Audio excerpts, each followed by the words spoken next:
enticements and all this other stuff. Heck, yesterday we talked about NIL values for current college athletes. And we've talked about the lack of regulations, the lack of guardrails, the lack of rules, if you will, that the NCAA has put out there for colleges and college athletes and schools and everything else, and how they just can't regulate it because they have no enforcement. We have talked at great length about the NCAA investigating Florida State. We talked about the NCAA investigating Florida for the recruitment of Jaden Rashada. Yesterday, by Pat Forty and Sports Illustrated, they were the first to put this out there. And then it was confirmed by multiple other outlets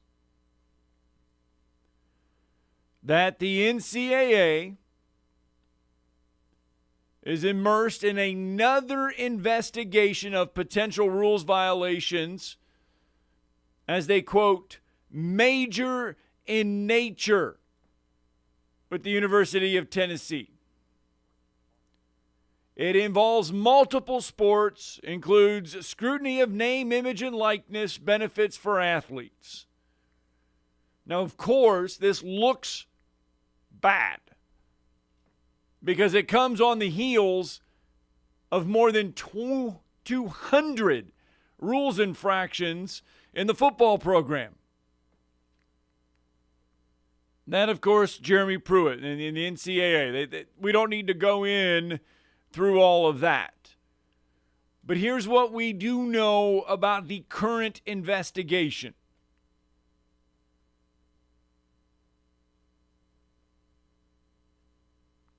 The NCAA, one element is that Tennessee used a collective. They used a private jet to fly Nico Iamaleava to campus during his recruitment. Now, according to the NCAA, using a booster group to do that is a violation. But it's a collective. Where does a collective fall? So, we've got that. It is very interesting as to what is going on. Now, Tennessee president Donde Plowman sent a letter to the NCAA. In part, it says the leaders of the intercollegiate athletics owe it to student athletes and their families to establish clear rules and to act in their best interest. Instead, 2.5 years of vague and contradictory NCAA memos, emails, and guidance about name, image, and likeness has created extraordinary chaos that student athletes and institutions are struggling to navigate. In short, the NCAA is failing. Have they picked a fight, they being the NCAA, with Tennessee, that they just can't win because they did not, this is all of their own not doing? Well, the NCAA's failed for a long time, but I'm all for them picking a fight with Tennessee because Tennessee's nothing but a bunch of cheats, and that's all they've been for years. So, you know, they've been operating along in the gray area with these rules since they started. And I know Ohio State's doing it too, but no better place than Tennessee to have a rectal exam. I mean, even if they don't do anything to them, I'm all for them being in the headlines for the wrong reasons. Everybody knows how much I love the vomits. But this is something, though, that is they could get every school for this. Not every school, but I mean, I think some schools have operated within some sort of parameters and guardrails. I think Alabama has. for the most part. That's why Coach Saban kept saying repeatedly before he retired, there has to be some sort of guardrails. And he kept saying he didn't want a caste system in his locker room because he didn't want guys going to each other, how much are you making, how much are you making. So he tried to make he and Greg Byrne tried to set up a system at Alabama that at least operated within some sort of semblance of sanity. And I think some schools did. Now, schools like Ohio State, who are getting their ass whipped by their rival and who haven't won a national championship since 2014, and Ryan Day's under a ton of pressure, they're going out trying to buy a team. And teams like Ole Miss, who don't have great recruiting bases and historically Lane Kiffin does not recruit high school talent very well, right, they're going out and trying to buy a team. You know what I'm saying? But I'm just most in USC because they've been down for a long time. But I do think that there's schools, even like I think Georgia's like Alabama. I think they spend on NIL, but I don't think they get crazy with it. And so, again, I just think overall, do I think that it's going to be tough to penalize Tennessee? Yeah, because, the NCAA had no rules. So how do you go back and reactively, penalize? That's where I'm saying, well, what do you do because – I don't know. Yeah. I don't see how you do much with it. I don't see how it's going to have a lot of teeth. I guess that's my point there. With Michigan, what do you do because the NCAA, you don't have any guardrails, you don't have anything out there, and it's kind of vague. Schools go out and do this stuff. Certain schools go out and do this stuff, and then all of a sudden the NCAA comes back and says, you know what? It's not right. You can't do it. And how do you? Well, do you stop? If Tennessee gets in trouble for this, it's going to be because of a couple things. It's going to be because just like Michigan is being investigated, somebody couldn't stand Jim Harbaugh, got tired of him, and somebody started whistleblowing. Florida's getting investigated for Jaden Rashada. And then they're a collective that was disbanded, Jaden Rashada, because people were complaining about that. It'll be a couple things. It'll be because maybe behind the scenes, some folks, that feel like they were wronged in the Jeremy Pruitt case. Right. Maybe they're out to get Tennessee because of Philip Fulmer being a Teflon guy who never seems to get in trouble, whether he's the coach or the AD, even though he's one of the biggest scumbags in the history of collegiate athletics. Somebody's trying to go back and get him. And then, or it may be somebody in the recruiting process with this NIL, Scott, that's bitter that they didn't get what they felt like they wanted. Right. And they're going to, and if you're going to get in trouble, what will happen is somebody will hand because the NCAA is inept. So what they'll do is they will hand the NCAA the entire case. Like, okay, here's what they offered us. Here's the phone calls. Here's the text messages, blah, blah, blah. So, you know what I'm saying? So, in other words, it's a stone cold, okay, we have proof you did this and you shouldn't have done it. But even then, though, it's tough because there was no rules. Right. So, I don't see how you get slammed for it. You might get smacked on the wrist, probably the same thing with Michigan. But I don't see how a toothless NCAA is going to slam anybody. With Tennessee, I know what they were playing up. Oh, you just got over the Jeremy Pruitt case. 200 accusations. Because you got here right after or right after or right around the time that it wrapped up with Alabama in the late 90s and early 2000s. Well, that's what they used for Alabama. They used the repeat violator window. I was at those press conferences where they said staring down the barrel of a gun. We almost gave you the death penalty, which is the biggest bunch of horse manure that was ever told. By those clowns that were running the NCAA back in that time, because Roy Kramer and some other cronies in the SEC office, yeah, you did, you jackasses, set Alabama up because they didn't like Alabama. Yes, Roy Kramer did it, and I don't give a damn. I'd say it to his old face. I've had to sit next to the piece of trash, and I wanted to say something else, but I can't say it on this radio station, but not a Roy Kramer fan. Felt like as I texted somebody, I'm going to have to take a shower in a couple hours because I'm sitting next to Roy Kramer. What a great American he is. So earlier this month, Mark Hicks, he's the director of development for the NCAA enforcement. He's the managing director, I should say. He was at the NCAA convention earlier this month and went on the record and said that the NCAA was going to focus on tampering and inducements in recruiting through NIL, that the NCAA had proof of various violations, although he didn't reveal where, but he added that coaches have told the NCAA of the creative ways to induce players to campuses such as vehicles, apartments, transportation for families. Some of it wasn't new, but NIL and transfers had turned it into a quote-unquote washing machine with how things quickly have cycled through. No, I mean, you heard all these stories of, Julian saying that part of when his parents and his family left Tuscaloosa so abruptly that part of their NIL deal was they had been moved from California to Tuscaloosa to be able to be near him while he went through his collegiate experience, and now they're off to Columbus, Ohio, and I'm sure that wasn't for free. You know what I'm saying? They're bouncing around. I guess they're renting, not buying. You know what I'm saying? So he's off to Columbus, Ohio to lose. So the Division I Board of Directors did issue a guidance back in 2022 to schools, back in May, clarifying that collectives qualified as boosters and they were subject to the same long-standing rules involving boosters and recruits. And it did say, though, at the time, the board said NIL violations from the previous 10 months could be pursued, but only the most severe violations as it had attempted to look forward. Well, I mean, if Nico Moneybags got $8 million, that's pretty egregious. I mean, and somebody put that out there. Now, I'm not saying that's true because, No.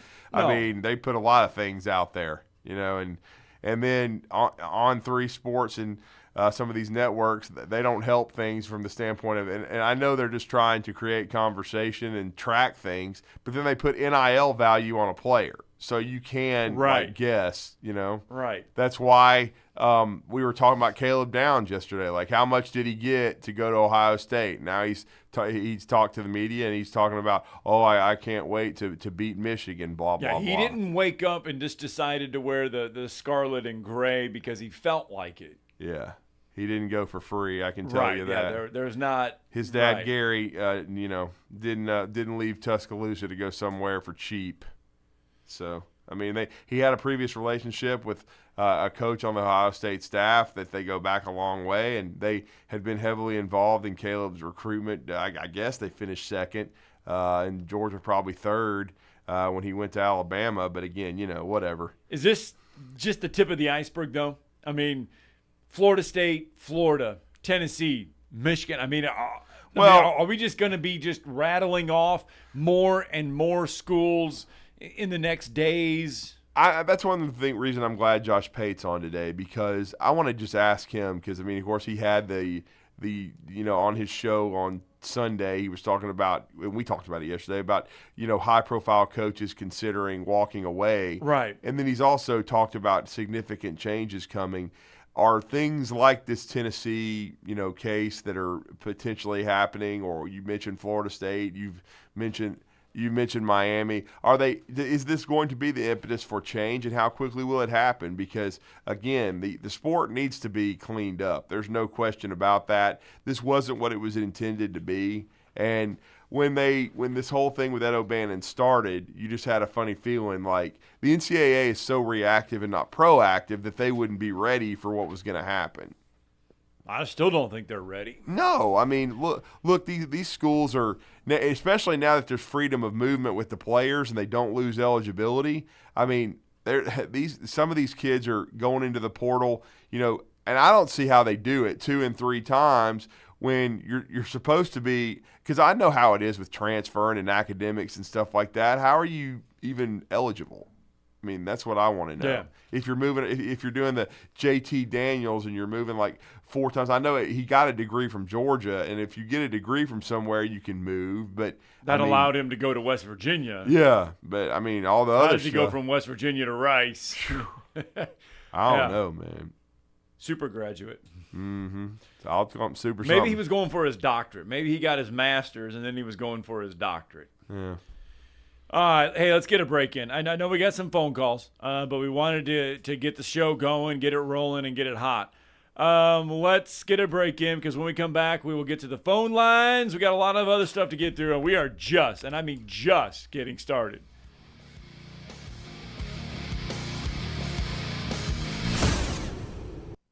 You're listening to Talkin' Ball on 97.7 ESPN, The Zone.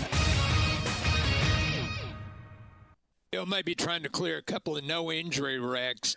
Swan caught an Aviation Way and Drake and Patton. Both of those should be clear pretty quick. Everything else looking good this morning. You be careful on your trip in. Put extra room in there so you can move if you have to. Do you know who to call when you need a heart doctor? You could write this name down now so you have it in the future. Dr. Randall Burns is at Huntsville Heart Specialist on Bob Wallace, where they have the expertise to care for all matters of the heart. Captain Nick in the Jordan Lane Popeyes Skywatch Traffic Center. Are you tired of chasing a roofing contractor to show up on time, or even show up at all? I'm Sam Fleming with Fleming Roofing and Restoration. Our motto at Fleming Roofing is we show up.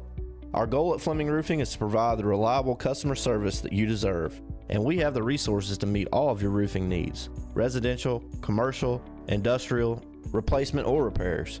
We are manufacturer certified for roof coatings, single-ply membranes, and asphalt shingles. Whenever you need a roofing professional you can count on, call Fleming Roofing and Restoration.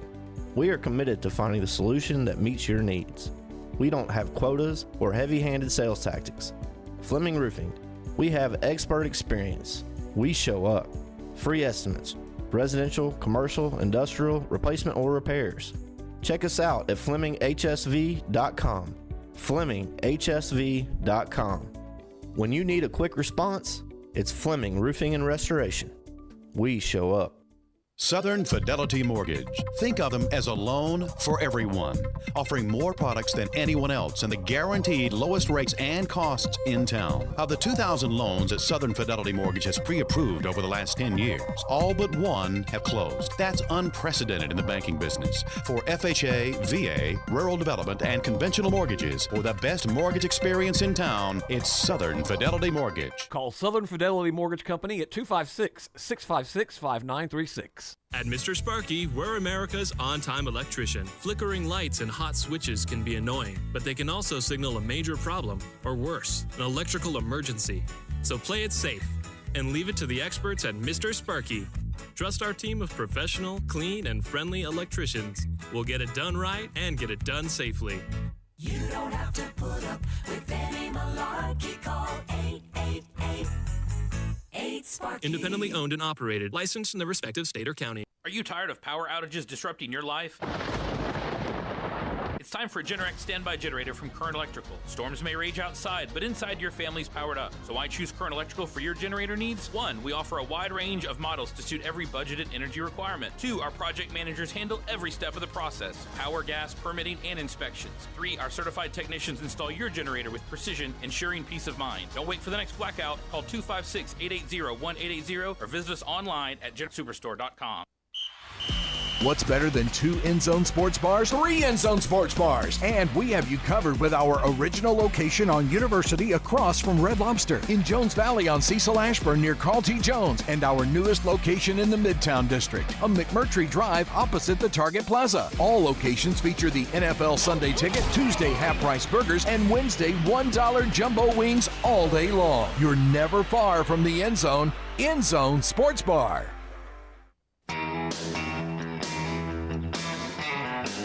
Welcome back, Talking Ball 97.7 ESPN The Zone. Scott Tyson, Drew DeArmond, 7:21 on a Wednesday morning. And centering around the conversation right now is the NCAA, Tennessee. What do they do? What does the NCAA do? What can they do? What can't they do? What haven't they done? What they need to do? We knew this day was coming. I mean, this is only the tip of the iceberg. We knew this day was coming because there's no guardrails. Yeah, there isn't. And what I was saying off the air is what the NCAA should be doing instead of trying to retroactively penalize someone like Tennessee. And again, everybody knows I can't stand the Vols, but look, man, there was no rules. Everybody's been operating in the Wild West. You need to be working toward regulating everything and getting guardrails up, and whatever happened, happened. You can't go back and change it.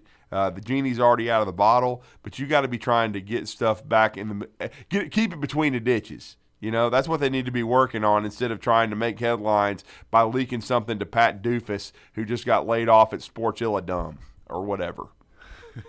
Let's go out to Mark from Spring Hill. I'm sorry, Sports Illawoke. Let's go out to Mark from Spring Hill real fast. Good morning, Mark. Hey, good morning, guys. Y'all doing okay? Yeah. Yeah, we're doing good. Hey, it's really easy what the NCAA can do. They got one rule. It's called lack of institutional control, and it applies to everyone. So that's what they're going to get them on. But how can you get them on that? They didn't have any rules in place for them to be out of control. That's what I'm saying. I don't see how it holds up. Okay, well, then the next thing, I didn't call about that. I called about something more important, and that's Coach Saban and the reason he retired. It won't be reported, it won't be discussed, and it won't be discussed because the media respects Coach Saban enough not to do investigative reporting. But if you've seen a video of Terry Saban, and I don't know if y'all have lately, she's lost 100 pounds. And so, and this is not speculation. I can direct you to the video if you want me to on the air, on YouTube. But I really believe that Terry is sick. And so I commend, if that is indeed the case, I commend Coach Saban because that means he chose his life over college football. And that makes, to me, if that's true again, that makes, for me, he's a greater champion than anything else. To walk away from the game. All that will come out, but like I said, I've seen a video where, she didn't go to many games, and that's just what I believe, and I'm not saying that recklessly, but there's not much discussion, there's no parades, there's nothing. He's gone off the radar, and I think it's because he's taking care of his wife. Well, he hasn't completely gone off the radar. He's been out in the ocean boogie boarding. He played golf with 50 Cent. He was at Reggie Jackson's Mr. October baseball classic golf tournament thing in Florida. Played golf with 50 Cent and was it Travis Scott and others. Yep. There, he hasn't completely gone off the radar. I mean, the guy retired. Yeah. Look, when Coach K retired, was there a parade at Duke for Coach K? No. No, because why? He wants to step back out of the light. He wants to let whoever is taking over be the man, do the program the way they need to get it done, and he's enjoying life a little bit. There's not going to be a parade. There's not going to be all this other stuff. He looks like he's enjoying himself, so I'm happy for him. Yes. So why do we need to keep on figuring out why he retired? Next caller. Actually, we're going to – oh, my goodness. We were talking about the NCAA and stuff. That's. Then we went to TMZ. All right. So the other big story from the day, I tell you what, you don't want to be a top 5 team playing an unranked team this year. That is not a good combination. I can't repeat what was said to me on the bus when we got after Huntsville whacked Sparkman 71-36 last night to finish 6-0 in 7A Area 7, and I checked my phone for the SEC scoreboard, and my jaw dropped, and I got somebody said, "What's going on?" And I was like, 63-59. Gamecocks burned down, Thompson Bowling Arena. So they're for real. Talon Cooper hits a three-pointer with 40 seconds left. He had 18 on the night. South Carolina, 63-59 over Tennessee. So that was South Carolina's first road win over a top 5 ranked team since 1997. Eddie Fogler, right? I would believe assume so. BJ yes. Mackey and all those guys. I mean, that's crazy because I got to give Blake Love all this credit because he kept saying, "Hey, watch South Carolina." But we had talked about how they hadn't left the state of South Carolina, and then they went to Tuscaloosa and got whacked. But now they beat Tennessee in Thompson Bowling Arena after I've been saying they're the best team in the league. It was also only the second time Yeah. in 46 tries this year. Right. That a team has beaten a top 5 opponent on the road. The only other time was James Madison, who beat Michigan State to start the year. Tennessee, by the way, Tennessee at the free throw line last night was 12 of 20 and missed 10 layups in the basketball game. Well, that'll do it. I mean, a lot of times in basketball, Scott, if you lose to a good team in a close game, it's the little things that get you. I mean, it's the free throw. It's a few free throws here and there. It's a big turnover at a bad time. And what you just said. It's wide open threes you don't cash in, or miss layups. If you miss 10 layups, I mean, I thought South Carolina. I said yesterday they were the surprise of the league so far, and they are. But I never would have pictured them winning in Thompson-Boling. But that's the formula that would have to happen for the Vols to drop the game. That win last night by South Carolina, right, benefited Alabama. Yeah, no question. Because that became a quad 1 win at home for Alabama over South Carolina. Yeah, right. That's right. Yeah, that's a good point. Because they have now beaten Kentucky, and Tennessee has South Carolina. So there you go. That was last night. That was the big shocker. Let's go out to Jeff from the Borough real fast. Good morning, Jeff. Regular season rig, Jeff. Well, I didn't know they lost, but you didn't? I know North Carolina lost last night. Oh yeah, they lost to Georgia North Tech. North Carolina was also so Georgia Tech beat North Carolina and Duke. There you go, Damon Stoudemire, first year. Wait till he gets more players. But now I know Tennessee don't do nothing wrong. Their periods of the snow we had a couple weeks ago, they don't do nothing wrong with it. Lord of mercy, they're so clean, it's unreal. Repeat violators. Well, I guess SMU didn't cheat back today, did they? They didn't do nothing wrong either. Okay, they need to nail Tennessee and show an example. I don't care about their. I'm for that, by the way, Jeff. You and I are finally on the same page. I mean, like Alabama fan told me last night, couldn't happen to a nicer university. Maybe I'll put them on 20-year probation. I'm the NCAA. I do what I want to do. I don't care what they. You go to court. Let's go. Come on, let's go to court and see what happens. Come on. We'll go to Supreme Court. Make them spend some money, huh, Jeff? Make Tennessee spend a lot of money. I'll bankrupt that. All I want is that football stadium. I'll bankrupt it. Okay? They cheated before football, and they let them get away with it. $8 million fine, that's nothing. When you have scholarships, that ain't no penalties.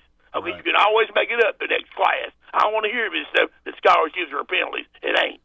That's no penalty. You've got to give these schools postseason bans. That's what they said up here yesterday. They said, what's going to happen now? Are they going to get a postseason ban, or are they not? And also, they said it was multiple sports. So whatever sports it is, they should be postseason banned, every one of them. Basketball, baseball, I don't care what, tiddlywinks, chess, checkers, I don't care what it is. You get a postseason ban. You've got to do that to schools because that's where they make the most money. Scholarships are nothing, and $8 million, that's like 50 cents to them. It ain't nothing, and you guys know it. True? Oh, I agree. I mean, look, man, they got to have guardrails for this stuff. But if I've said for years that Philip Fulmer should have been sanctioned as a coach, and then what he did to Jeremy Pruitt as the athletic director, because he was behind all of it. I've never been afraid to criticize Philip Fulmer. He's a scumbag. He's always going to be a scumbag. And again, and he really ruined a great university. The General Nealon and Johnny Majors and a lot of class people were working at because he's a pissant. You know what some fans call him, don't you? What? Fatmer. Oh yeah, Fatmer. I call him Fatlock. Fatimus Maximus. Fat. That's just like regular season Rick last night. Well, we'll see what happens. They got to come to Rupp Saturday. Yeah, that's true. They got a rough week. Look out! I hope we beat them 200-50. Hope they beat their rear end. I'll beat his butt. I'll beat him. I don't care what they. I don't know if Kentucky's defense can hold them to 50. Well, I don't know whatever, but how many Connect had last night? Yeah. Oh, Connect had 31. He had 31 of the 59. And he missed, but he missed. 5-on-1, I reckon. But he missed 4 big free throws down the stretch, though, did Dalton Connect. Did he missed, really? Yeah, he missed 4 big free throws down the stretch. Well, that's 60% of the free throw line. Let me tell you what the coach told me about free throw shooting one time. He said when we practice free throws, it's church and library time. Yeah. Yeah. who practice free throws. I want them to hush up and focus on making them. It's church and live every time. Y'all hang there, guys. Have a good one. All right, thanks, Jeff. We got to get a break in. I know we got callers on the line, but we got to get a break in. We will set the table for Alabama and Auburn. Bruce Pearl had a message, a very strong message for Auburn fans yesterday. We got to let you hear that, and we'll hear Nate Oates. We got all kinds of stuff. We have only just begun.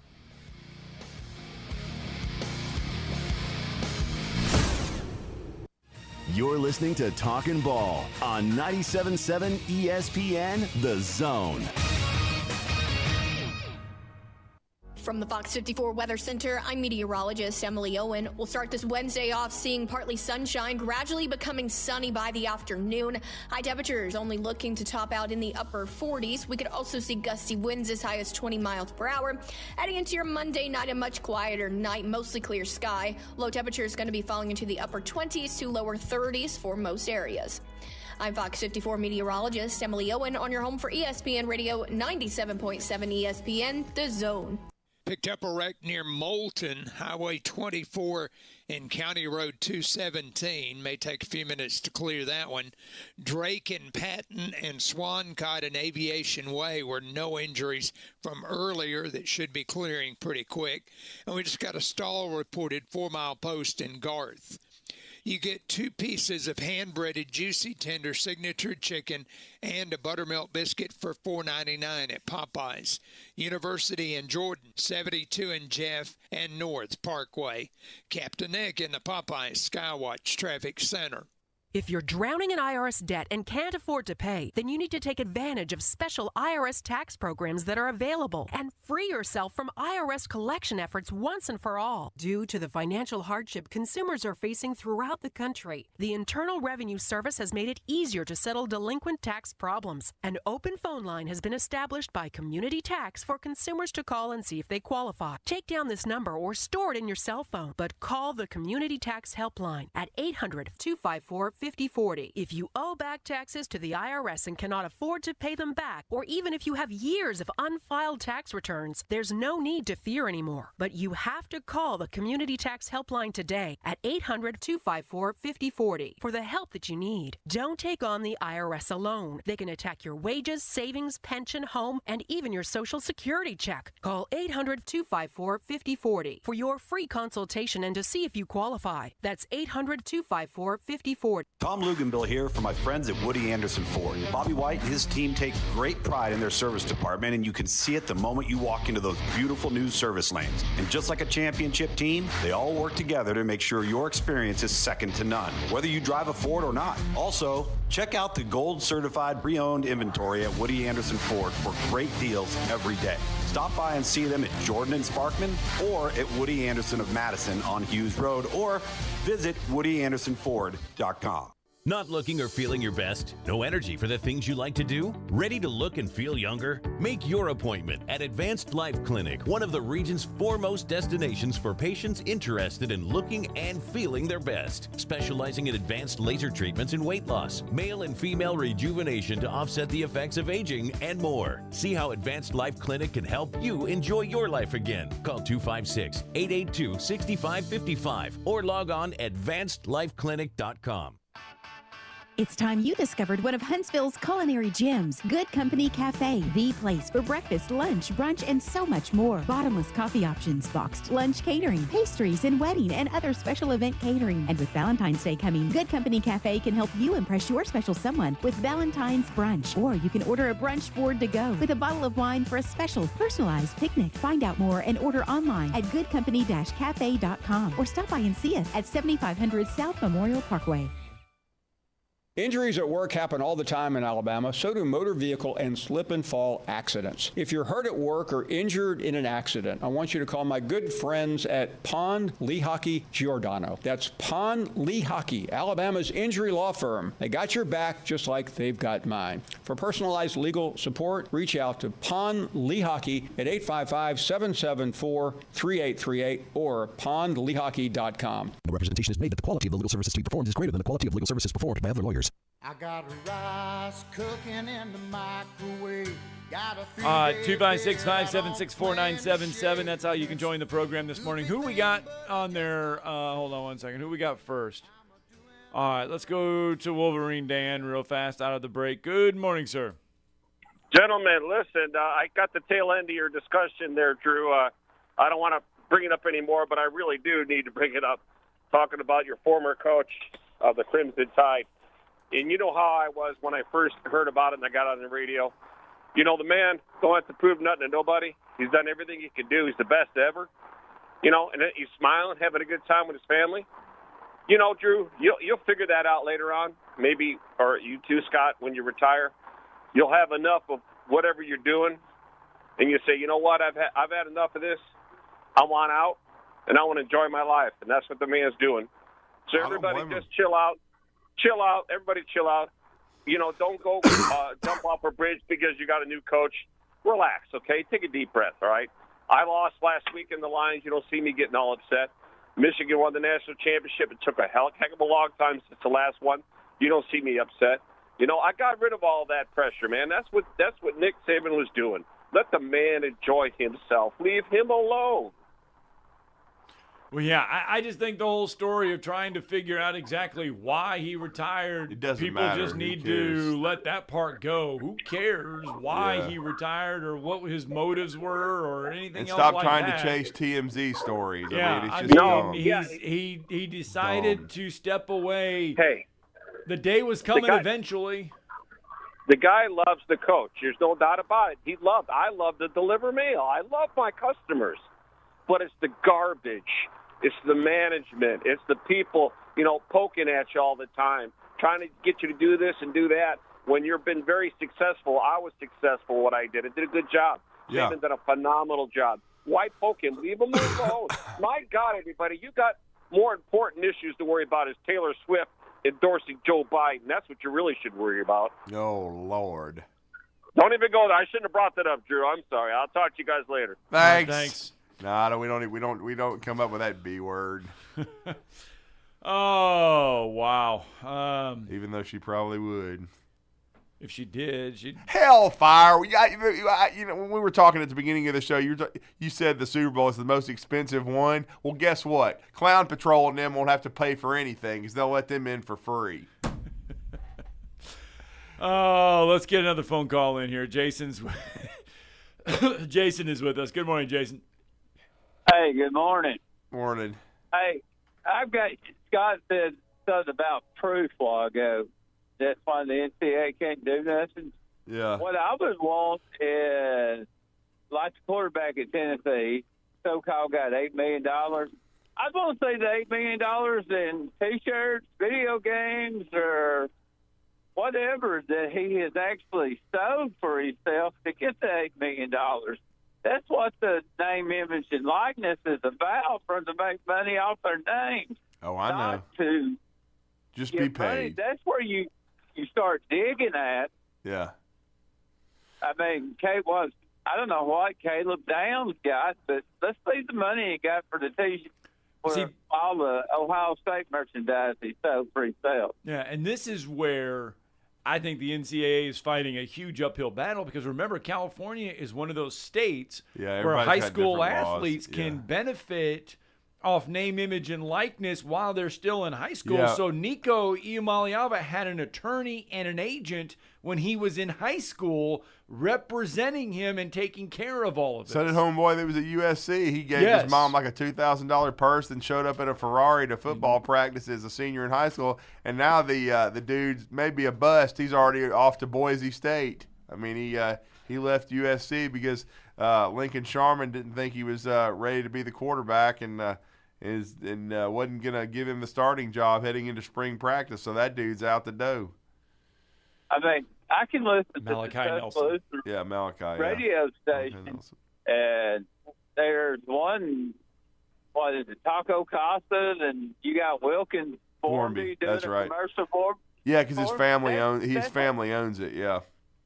Yeah, that's making money right there. I mean, he's actually truly doing it. So I mean, that's what this is supposed to be about, not just handing some $5,000 to come visit. Yeah. That's bull crap. Oh, I agree. I mean, they definitely got to get it cleaned up and fixed, and that's going to be part of the discussion with Josh Pate later in the show. All right. All right. Well, y'all have a good Wednesday. Thank you, Jason. Right, thanks, Appreciate Jason. All right. Yeah, All Malachi Nelson already at Boise State off of the radar. Oh, I forgot, though. What conference is Boise State going into? Did they move? Boise State, I think, is still in their state. Did. No, Boise State, they haven't left yet. I mean, I can't keep up with it. I don't even know who they got as their new head coach. Remember, they fired the head coach. Yeah, I knew they made a coaching change. Matter of fact, I think Spencer Danielson. I think they elevated him because after they fired the guy middle of the season, they ended up still winning their conference. Yeah, and they decided to elevate him. Mountain West Conference, by the way. So they're still in the Mountain West. Want to know? Well, they obviously have a good NIL program if they got Malachi Moneybags. He's already got all of his money. I'm sure he probably did. He's playing for free. He's going there just for the love of Boise State. Loves taters. Loves the blue turf. Loves everything. Yeah. We mentioned South Carolina getting a win last night.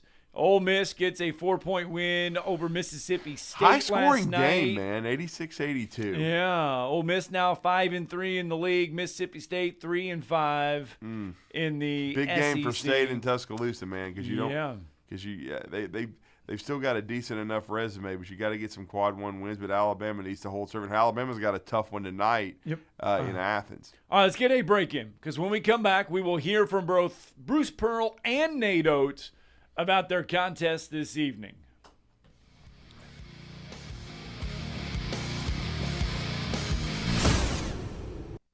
You're listening to Talkin' Ball on 97.7 ESPN, The Zone.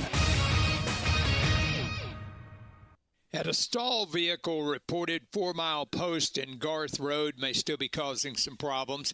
And our newest wrecks over near Moulton, Highway 24 and County Road 217 may still be working to clear it. Swancott and Aviation Way and Drake and Patton should be clear now. With more than 30 years experience, D&L Refrigeration can save you money on those heating and air conditioning repairs. 256-652-1207. State license 08091. Captain Nick in the North Parkway, Popeye Skywatch Traffic Center. Specializing in simple and affordable rentals, McCurry Van and Car Rental can make sure you have just the right vehicle for your next family vacation, weekend getaway, or if you just need transportation while your vehicle is being repaired. McCurry carries Ford Transit vans and Mercedes Sprinter vans, trucks and work vans, and more. And they offer discounted rental rates for long-term rentals. Now with 4 locations: Athens, Muscle Shoals, Coleman, and Huntsville. Log on McCurryRentals.com to make your reservation now. That's McCurryRentals.com. The state's largest orthopedic group is growing to meet the needs of the patients in our community. The Orthopedic Center has long been the most trusted name in orthopedics in North Alabama. So as our area continues on the fast track, so does the need for premier orthopedic care anywhere and anytime you need it. TOC is proud to announce the opening of our new locations in Albertville and Hampton Cove, along with the grand opening of our newest office in Decatur. These clinics will offer the same high-quality orthopedic care you have come to associate with TOC, with the convenience of being closer to home. As a patient, your time is your most precious asset, and we recognize that at TOC. That's why we are also proud to announce the opening of our urgent ortho clinics to handle those bumps and bruises that need prompt attention. These clinics are available to care for acute orthopedic injuries with no appointment necessary. With 38 physicians, 20 centers of excellence, and now more than a dozen locations to serve you, TOC will continue to be the name you turn to for the best orthopedic care at the right time. Visit our website at visittoc.com for more information. TOC, helping you live a better life. This is Wes Neighbors sitting here with Philip Love of not only Eagle Insulation, now he represents Eagle Companies. Eagle through the years have added several companies to help individuals or builders through their construction renovation process. Eagle is known to represent quality, efficiency, and professionalism. Philip, I know you do insulation, but do you do masonry? We do. Do you do grading erosion control and dirt hauled off? We do. Do you do after paint, which includes shower doors, mirrors, shelving blinds, and bath hardware? Yes, we do, Wes. Do you do landscaping and irrigation? Yes, we do. So basically, Eagle can help you all along your process of building your house or doing renovations. So do you do plumbing? We do not, Wes, but we can find somebody to do it. Just give them time. They'll be there. Anyway, call Eagle Insulation at 256-755-1556. Eagle saves you time. Eagle saves you money. Call Eagle today. Thanks, Wes. Hey folks, this is Arthur Seaton, managing partner at University Kia, proudly saying Roll Tide and War Eagle. Stop into University Kia today and shop one of the area's largest selection of new Kias, including Fortes, Seltos, Telluride, and popular Carnival, and fully electric EV6. View all the great specials at universitykia.com and get pre-approved in minutes so you can drive home your new Kia you really want, because we want to see you in a University Kia. The kitchen is the heart of any home. It's where the family gathers. It's where kids discover old recipes and make them their own. Just starting out or just now getting started on the dream kitchen you've always wanted? I'm Chris Haygood, and from all of us here at Bob Wallace Appliance to the home builders and the homeowners of the Huntsville area, a heartfelt thank you for buying local. We're in Huntsville, Florence, and Coleman, and online at bobwallaceappliance.com. Welcome back. Talking Ball 97.7 ESPN The Zone. Scott Tyson, Drew DeArmond. And tonight is another busy night for SEC hoops in the conference. Let's see here. Let's run it on down. Auburn will host Vanderbilt, 6 o'clock. And the reason why I start there is because Bruce Pearl yesterday, both coaches, Bruce Pearl, Nate Oates, sat down in front of the media. They previewed their matchups yesterday. And Bruce Pearl had some poignant words yesterday for the Auburn fan base. And take a listen. You know, some of the noise over losing a couple games on the road this weekend, and I just think it's important to me. You know, we're going to lose some more games. We're probably going to lose several more games, and we've got to go to Ole Miss. They're 12-0 at home. We're playing a Vanderbilt team that has beat us in the second half, beat Alabama in a half, was up 5 against Tennessee, Saturday. They're a good team. They're not a great team. They're a good team. They're capable. We got to play South Carolina 17-3. We got to play a 10th-ranked Kentucky team. We're going to Florida. They're 9-1 at home. We're going to go play number 5-ranked Tennessee. They're 10-0 at home. We got to go play 11-1 Georgia at Georgia with 11-1, and they got to come here. We got to play at Missouri. We got to play that Mississippi State team again.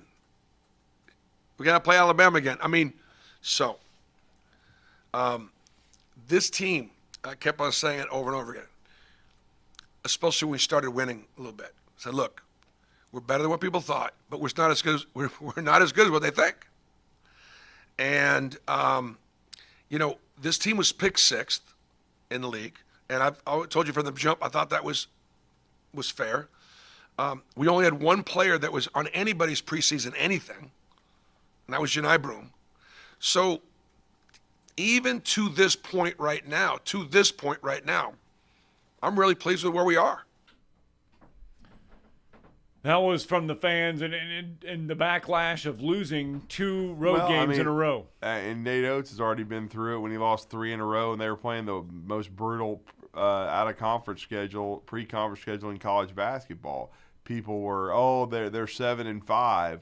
Well, you got to understand who they're playing, and then you have to understand they only had 3 players return from the entire roster, and then Muhammad Wagee gets hurt. You go without, and then they still won the game, but Sears got banged up against Missouri.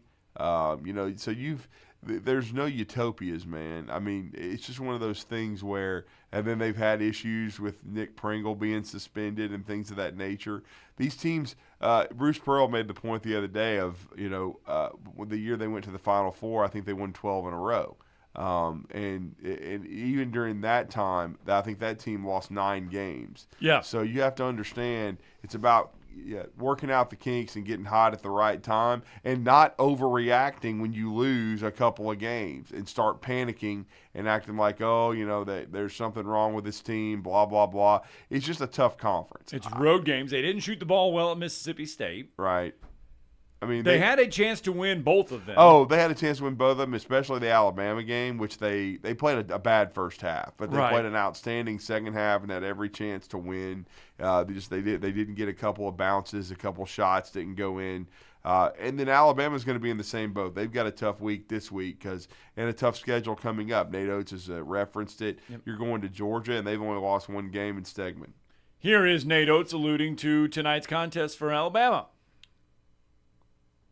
And we have not played particularly well at Georgia since I've been here, and I'm not sure what it is, but I think the worst Ken Palm loss in school history was 2 years ago at Georgia when they went 1-17. We gave them their only win. So, we've got to come with a little bit better focus. I thought offensively we played as good a game as maybe we've ever played this year.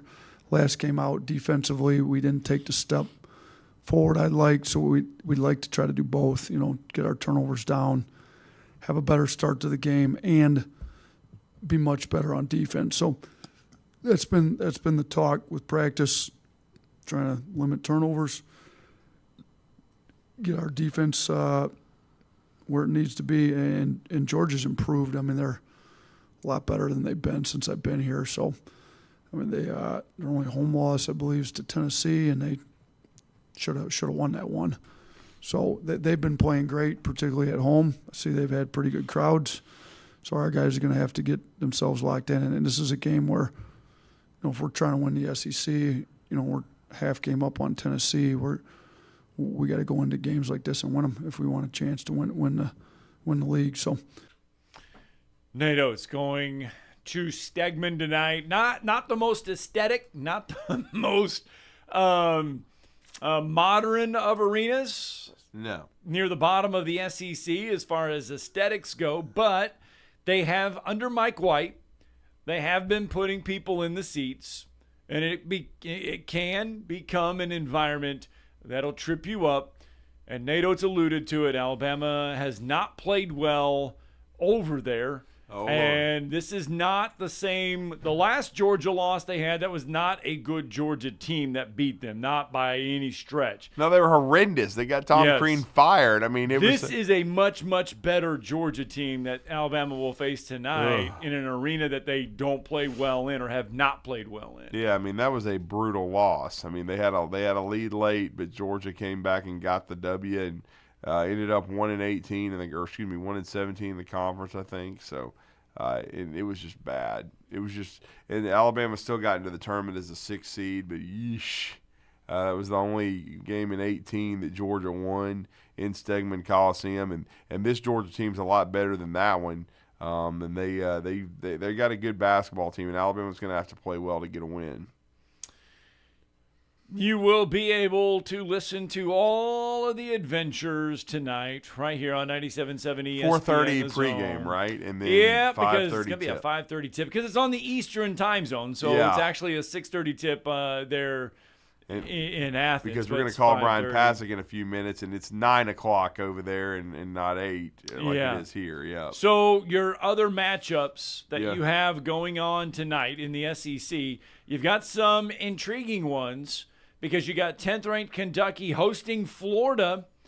Kentucky is a 5.5-point favorite. By the way, Alabama is a 5.5 road point favorite tonight. 24th-ranked Alabama over Georgia. Interesting. Missouri is a 5.5-point favorite over Ernest T. Bass. Good Lord, how bad are you? Somebody. Arkansas is either now. Listen, both teams have. Missouri is 0-7 in SEC play. Arkansas is 1-6. Either Arkansas is going to be 2-6 or Missouri is going to be 1-7. I'm hoping for 1-7. Come on, Mizzou. You got to get up off the mat so I can watch Ernest T. Bass swallow his tongue in the press conference tonight. Missouri is Missouri is your over-under looks like it's 143 and a half. So they're saying somewhere around 70-something. I mean, they're calling this a 70-something point game. Like a 73 to 68 yeah, type game. That's what their feeling is. Wow, Yeah. if Missouri could pull this off tonight. Yeah. Whoo! Not that it would do a lick of a difference in the standings. But it would just. I would just enjoy it because of I like watching Ernest T's press conferences after they lose. It would just pour a little bit more gasoline in that dumpster fire right now that is Arkansas. Is what it would do. And we've already had somebody call in with a TMZ report this morning. Now there's all kind of TMZ reports about Arkansas basketball. Trust me, good. A lot. I was being told about them yesterday. Hey, Drew, did you hear about this and all that? I'm not even going to mention it on this air. But if it was true. I mean, good Lord, just blow the program up. Oh, TMZ reporting. Boy, we just cover every bit of the gamut, don't we? You just blow it up. You know what I'm saying? You couldn't even this would be a bigger farce than the Kardashians. That is a word I never thought we would utter on this show ever Lord. again. Why, hell, when it started, the dude was a guy, now he's not. That's a farce. Yes, indeed. I was just sent word. Yes, indeed. If you want to go, but Ernest T. Bass is trying to get to Louisville. Maybe he's trying to get on, leaving on a jet plane. Isn't that a song?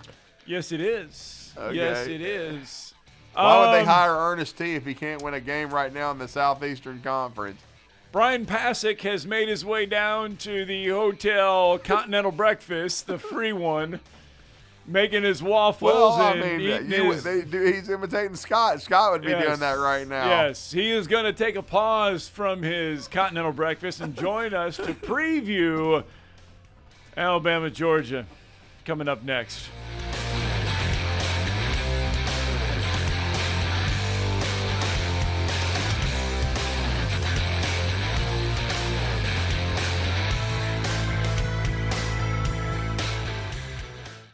This is Brent Musburger's VSiN Action Update on 97.7 ESPN The Zone. 3 air-chilled boneless chicken breasts and 4 juicy boneless pork chops with your order. OmahaSteaks.com/VSiN.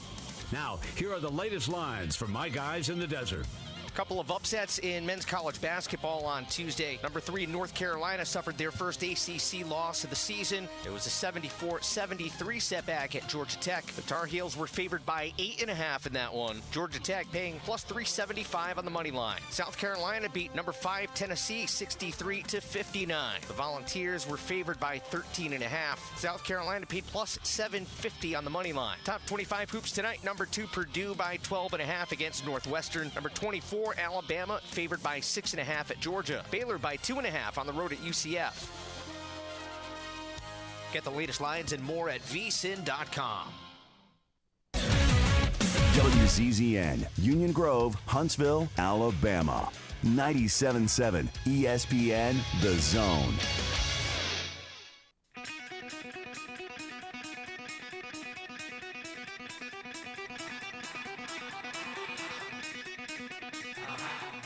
Welcome to Talkin' Ball with Scott Theisen and Drew DeArmond. Call into the Neighbors Wealth Management Hotline now, 256-576-4977. That's 256-576-4977. Now, here's Scott and Drew. It is hour 2 of Talking Ball, 97.7 ESPN The Zone. Coming up this evening, 24th ranked Alabama travels to take on Georgia. 5:30 tip-off, 97.7 ESPN The Zone will be your home for tonight's contest. Alabama comes in 14-6, 6-1 in the conference. Mark Sears coming off an SEC Player of the Week performance. Alabama ranked inside the top 25 for the first time since November 27th. We make a big deal about them being back in the top 25. It's the second time this year they've been inside the top 25. Nate Oates could care less, as he told us earlier. By the way, Alabama has scored 100 points in 8 SEC games during the tenure of Nate Oates. The rest of the SEC has 10 100-point games during that span. What we have learned about Alabama's offense this year, when it is operating at optimum level, they can put the ball in the basket at a high rate. Yeah. I mean, they're averaging nearly 90 points per game. Yes. When they don't, things break down, defense breaks down. That's when Alabama gets in trouble. Well, I'm thinking this game tonight has a chance to be in the mid to high 80s. Georgia averages nearly 80 points per game themselves, just a shade over 77.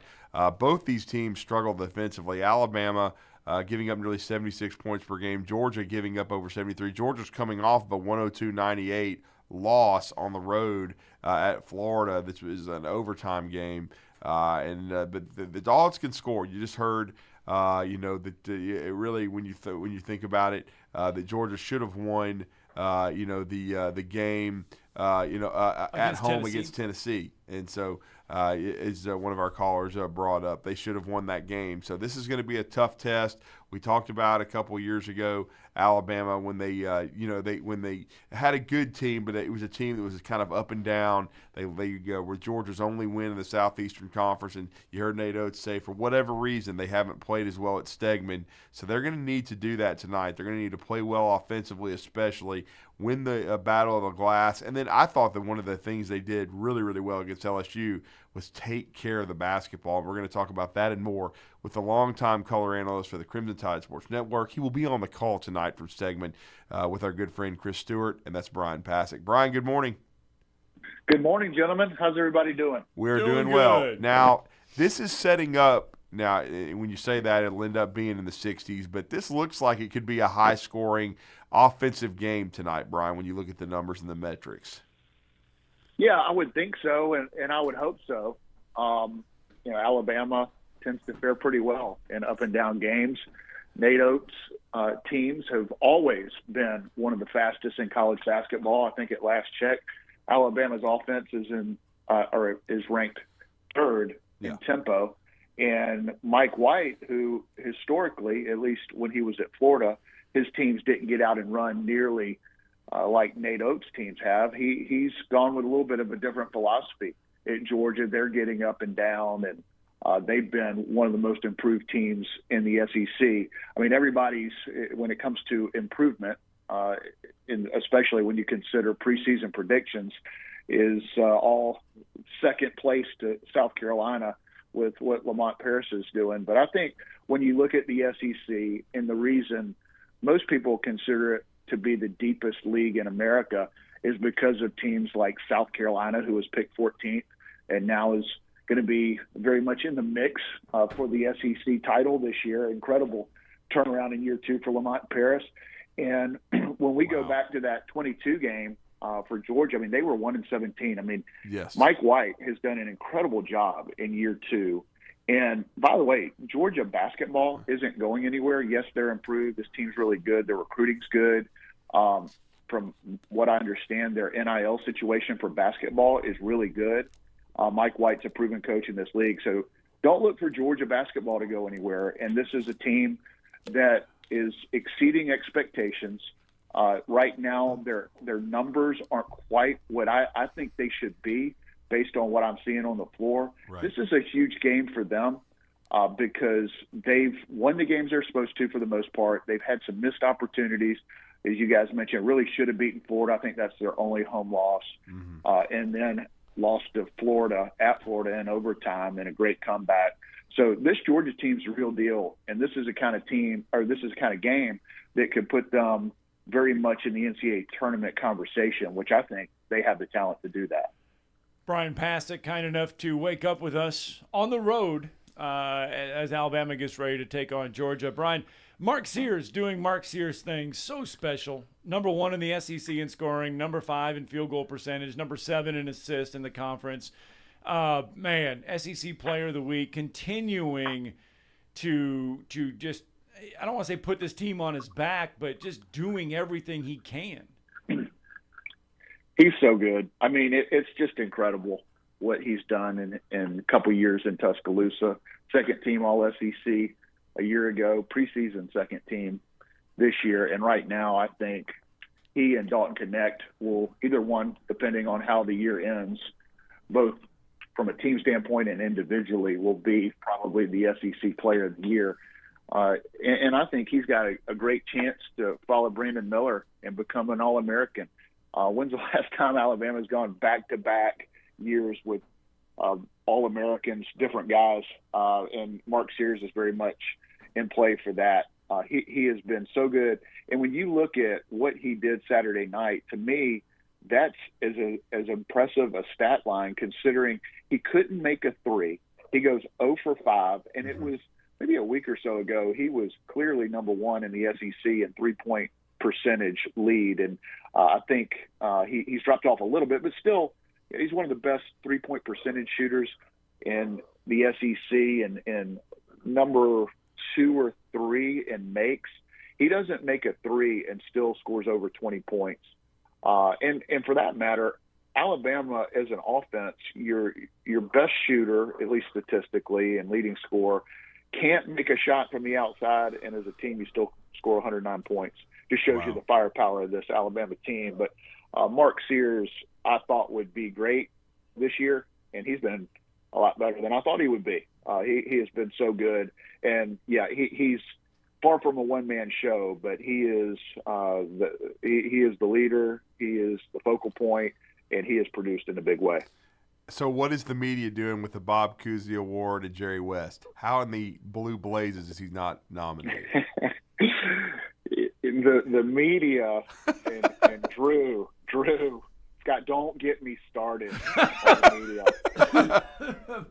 We could do a whole show on my feelings towards the media, whether it's sports or otherwise. So it is probably in my best interest to keep my job with the Crimson Tide Sports Network that I don't comment on my feelings on the media, with all due respect to you two fine gentlemen. Okay, there. We'll take we'll read into that when we can. Read that, yeah. There we go. Yeah. That's a very diplomatic answer by Brian Pasick. Well, no doubt about it. But and your thoughts on the changed lineup? Rylan Griffin back in it, but it's a smaller lineup, putting Grant Nelson at the 5. Latrell Wrightsell continues to excel and be just a great fit for this system, Brian. And then we saw Estrada. He did not have his best game against Auburn, but to me, when he's not cooking, Alabama scores in the 70s. But when he gets into a rhythm, this is when you're seeing these 100-point games. Yeah, I agree. And listen, Nate Oates is Mr. Math, Mr. Analytics, all that. But I think sometimes when it comes down to it, is put your best players on the floor and put them on the floor the majority of the game. I mean, it's as simple as that. And with the emergence of Latrell Wrightsell over the last couple of weeks and Rylan Griffin, and you're kind of going back and forth and which one should I start? Well, how about both? And the fact that Grant Nelson has shown so much toughness on the inside and can play really probably one of 4 positions as a starting center offensively, that's about as scary a lineup as there is in college basketball. And guys like Nick Pringle and Mohamed Wagid, there's absolutely a place for them on this team. I mean, when you look at what's coming up with some of the big men in the SEC, and tonight will be a game that they'll play a key role whether they start or not. Russell Chiwe, the 7-foot, 275-pound transfer for Georgia, is a really good player on the low post, and so those guys are going to play a key role. But love what this team is doing, especially on the offensive end. Latrell Wrightsell looks like he's a player that we thought would be a big-time scorer for Alabama, and got off to, I won't say a rocky start, but just trying to feel his way and on this team, and a new role of coming off the bench. Well, he's produced on both ends of the floor, and he's a guy that can really help you defensively, a great on-ball defender, one of the best shooters in the SEC, and he's playing with so much confidence. And, you've got Mark Sears, of course, Aaron Estrada. I love the way he bounced back against LSU. Did not score against Auburn, which is uncharacteristic. Auburn did a great job on him, but Aaron struggled in that game. And for him to bounce back with 18 points, I think 7 assists, 6 rebounds, his plus-minus was close to 30 in that game. And Rylan Griffin just has a different look in his eye. He was the best perimeter defender on this team early. I think he probably still is the best perimeter defender on this team. But now he's aggressive on the offensive end, looking for his shot, knocking him down. He was in a little bit of foul trouble, well, a lot of foul trouble in the game against LSU, but still had 12 points. So those guys are playing at a high level, and you can play lineups like that as long as you defend. And Alabama's doing a better job now. The numbers maybe don't reflect that against LSU because that game was so up and down, and 109 points. And I would say this: LSU played great. They shot it great. Yeah. And to their credit, they're one of the more improved teams in the SEC. But 109 points in an SEC game, when your best player and leading scorer can't make a three, is ridiculous. A couple of the things that Alabama's going to have to do well tonight is, number one, the Georgia bench has been really good. Their reserves have been good. They've outscored their opponents 18 of their 20 games. And then they also get to the free throw line a ton, does Georgia, almost 18 times a game. So Alabama's got to keep them off the line tonight. Yeah, I think R.J. Melendez, who's been coming off the bench, may start tonight, but regardless, he's going to play a lot. He will be a focus of the Alabama defense, especially considering what he did Saturday afternoon in Gainesville, scored 35 points. He's really good, can score a lot of different ways, but a lot like Alabama, they're far from a one-man show. They've got really good players. Mike White has done a really nice job with their entire team, rebuilding their roster. Defending without fouling has been an issue for Alabama. That's going to be a key in the game, is to do a great job defensively, but to do it without fouling. And I think the free throw line could be a key factor in this game on both sides. Alabama is the leading free throw shooting team in the SEC, getting closer and closer to 80% as a team, which is one of the best in college basketball. And this team gets there as well. So I think defensively, where both teams have been up and down this year, a key will be to defend, yes, but to do it without fouling. Well, I know a big story this week has been Nate Oates and the technical fouls and the record when he gets one. And I know Alabama fans aren't really happy with Doug Shouse. I don't know if he's on the call tonight, but certainly Alabama's probably going to have to adjust to the officiating. I thought they did a good job of that after Nate got kind of popped with that technical in the first half against LSU. Yeah, his comments after the game or in the press conference were pretty funny about his technicals. And, I mean, you guys know Nate is a fiery guy, yes, which we all love, and he doesn't have a filter, which, again, I can't speak for everyone, but I think we all love that as well. And that leads to some technicals. Now, what I want to know, and I don't know if you guys know this, but I heard his record when he gets a technical. He's 17-4, which is great. How many of those are on the road? I feel like, you get a technical on the road, and it's a little different than home. And, I don't know that technicals, whether they affect the officials or not, I mean, we could debate that. We might have different opinions. But what I think is true is that if you're at home and you get a technical, it fires your fans up. Yes. And the true. Energy in the building was great Saturday night, but especially so after that technical. So I don't know that getting a technical on the road is the same as getting one at home. But if your record's 17-4, it seems to be working. So I'm not sure you want to give up a couple of points to the opponent. But that has been an interesting stat to look at this week. No doubt. And the last couple of questions for Brian Pasek. This is one I'm hoping to ask Nate soon. I wasn't able to do it Saturday, but you're around this team. You've seen every game. He's just seems to me Coach did say in the post game after LSU that he forced his way into the rotation. He seems to be just improving by leaps and bounds. He had 8 Saturday. I don't know what it is, but Mohamed Diabate just seems to have it, and just this intangible trait. I could tell with Herb Jones when he was in high school and a young player that he just had some special traits that were going to make him a really, really good player, and a work ethic and just a mental kind of focus. I see some of the same stuff with Mohamed Diabate. Am I wrong there? He's got some of those traits. And I think anytime anybody can be compared to Herb Jones, that is about as good a compliment around here as you can get. But what I love about Mohamed Diabate is the fact that every time there's a guy on the floor, first guy on the floor, if there's a deflection, he's just around the ball. He's just like, you look up and he's just where he's supposed to be, or in a great spot for his team.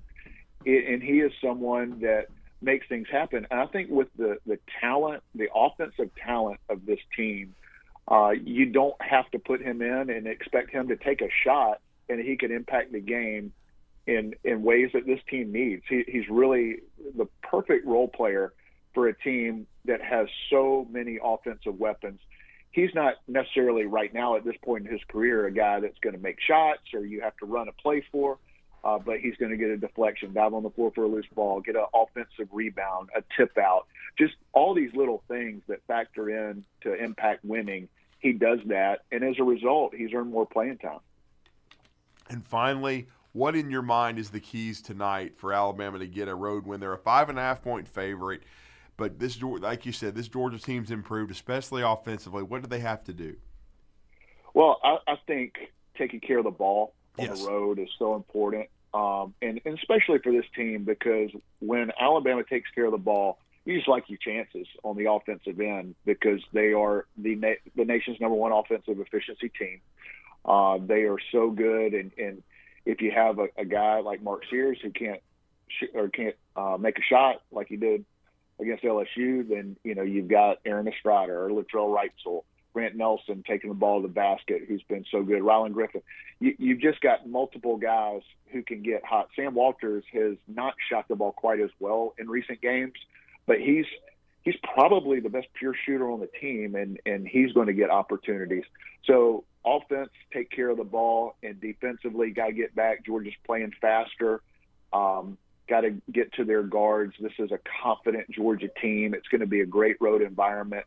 And this is a huge game for Alabama. If you want to have a chance to win this league, these are the kind of games you have to win.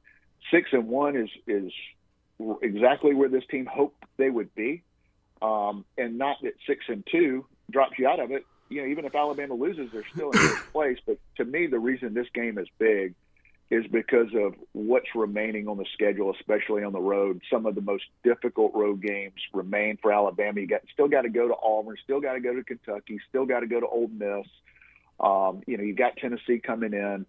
The schedule for Alabama, and really anybody in this league, it's such a deep league. There's no easy wins. But this is a really important game against a quality team that needs a win in the Georgia Bulldogs. Well, looking forward to the call tonight, Brian. We appreciate you and Chris. Have a great call. Safe travels back, but get a big win for the Tide. Thank you, sir. All right, guys. Appreciate it. Let's get a break in. When we come back, more conversation. 256-576-4977. It's Talking Ball, 97.7 ESPN The Zone. You're listening to Talkin' Ball on 97.7 ESPN The Zone. Sounds like everything accident-wise should be out of the way now. Had a stalled vehicle reported 4 Mile Post in Garth. I haven't heard an update on that one. And we got work scheduled today in Decatur at 6th and Lafayette. Be ready for traffic control or traffic diversion there. No hose, no mask. You can ask Dr. Sandman, that's Dr. Sandlin, for the medically proven benefits of the Somnodent for sleep apnea and for snoring. Dr. Sandlin, 350-CARE. Captain Neck in the North Parkway, Popeyes Skywatch Traffic Center. Are you tired of chasing a roofing contractor to show up on time, or even show up at all? I'm Sam Fleming with Fleming Roofing and Restoration. Our motto at Fleming Roofing is we show up. Our goal at Fleming Roofing is to provide the reliable customer service that you deserve, and we have the resources to meet all of your roofing needs, residential, commercial, industrial, replacement, or repairs. We are manufacturer certified for roof coatings, single-ply membranes, and asphalt shingles. Whenever you need a roofing professional you can count on, call Fleming Roofing and Restoration. We are committed to finding the solution that meets your needs. We don't have quotas or heavy-handed sales tactics. Fleming Roofing, we have expert experience. We show up. Free estimates, residential, commercial, industrial, replacement or repairs. Check us out at FlemingHSV.com. FlemingHSV.com. When you need a quick response, it's Fleming Roofing and Restoration. We show up. Hey folks, this is Arthur Seaton, managing partner at University Kia, proudly saying Roll Tide and War Eagle. Stop into University Kia today and shop one of the area's largest selection of new Kias, including Fortes, Seltos, Tellurides, and Popular Carnival, and fully electric EV6. View all the great specials at universitykia.com and get pre-approved in minutes so you can drive home your new Kia you really want, because we want to see you in a University Kia. You want the right specialist for your recovery. At SportsMed Orthopedic Surgery and Spine Center, we understand every body is different. Your muscles and bones are unique, as is your body. Our SportsMed specialists offer innovative treatments and minimally invasive procedures, allowing you to quickly return to the life you love.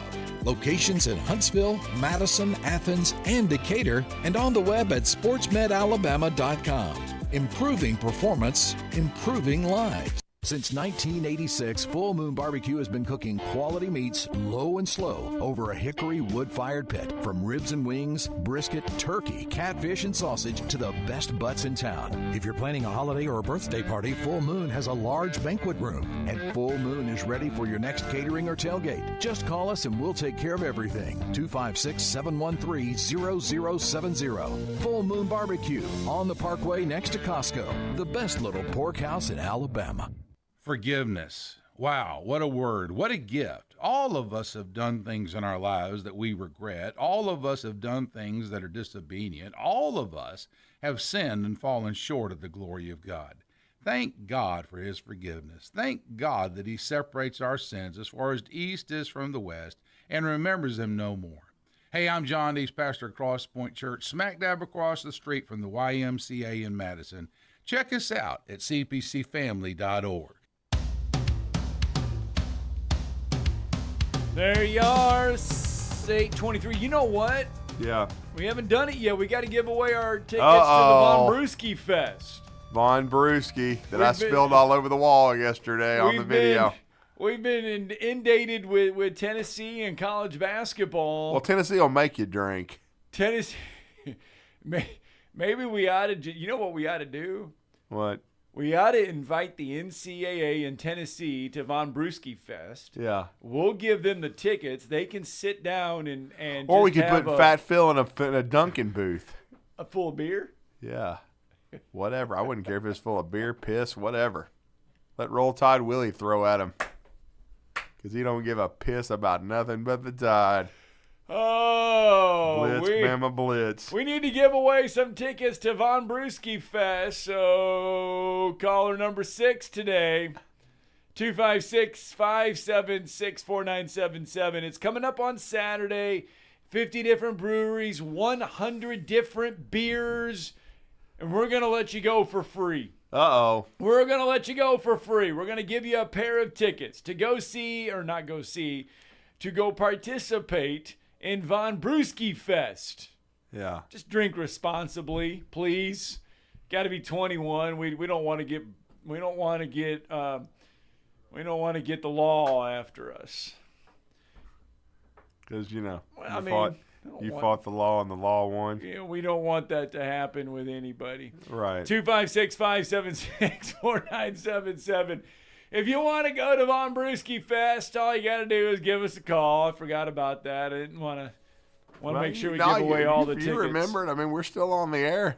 We are. We did good. We just didn't do it in the first hour. Well, we did it in the first hour yesterday. We did it in the second hour on Monday. Yeah. So there we go. Bailey, see, we got to make Bailey do something. Remember when we did this with Ray? We blew his damn mind. Well, hell, I mean, one time, I can't remember what number you put on it, but I thought Bailey was going to have a nervous breakdown. I think you put it on 13, 14, That or would've been 15 fun. or Just something like that. I don't know. Make them work. Or what was it, 23? I can't remember. That would have been what we did 97 one Oh, day. Lord. Anyway, I think we've got our winner. Yeah, Bailey's. Winner, chicken dinner. That sounds good, by the way, too. Yeah. And I was, oh boy. Well, until Bailey gives us our name, I about fell out of the floor, and I told you this during the break. I had to spend $51 yesterday. And it's not even express delivery. What is Joe Biden doing? To UPS a package to my son. His birthday is on Sunday. His 21st birthday is on Sunday. So we sent him a package to Oregon. He is out in school in Oregon. Cost me $51 to send a package that's not even express.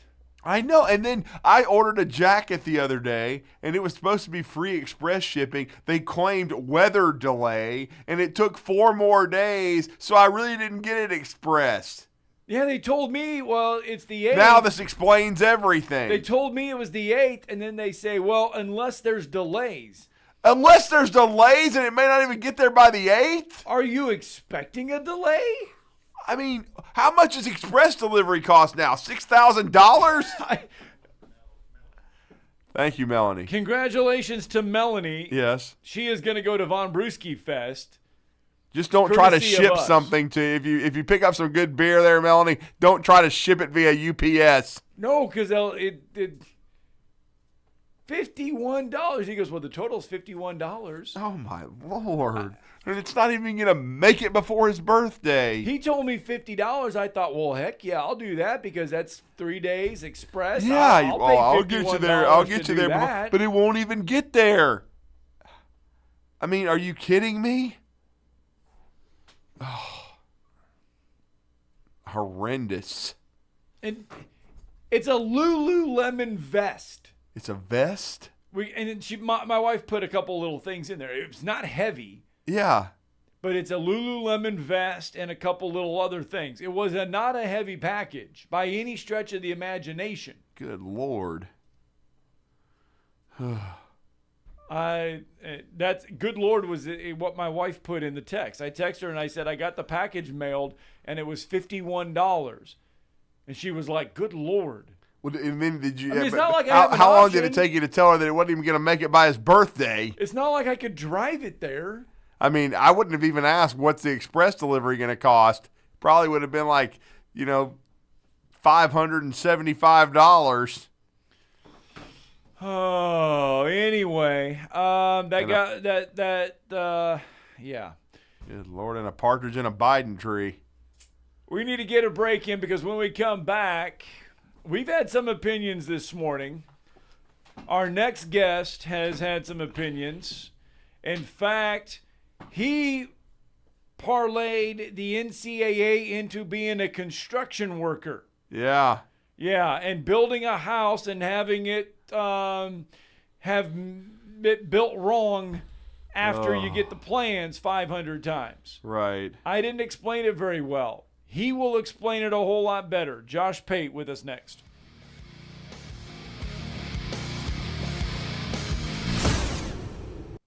You're listening to Talkin' Ball on 97.7 ESPN The Zone.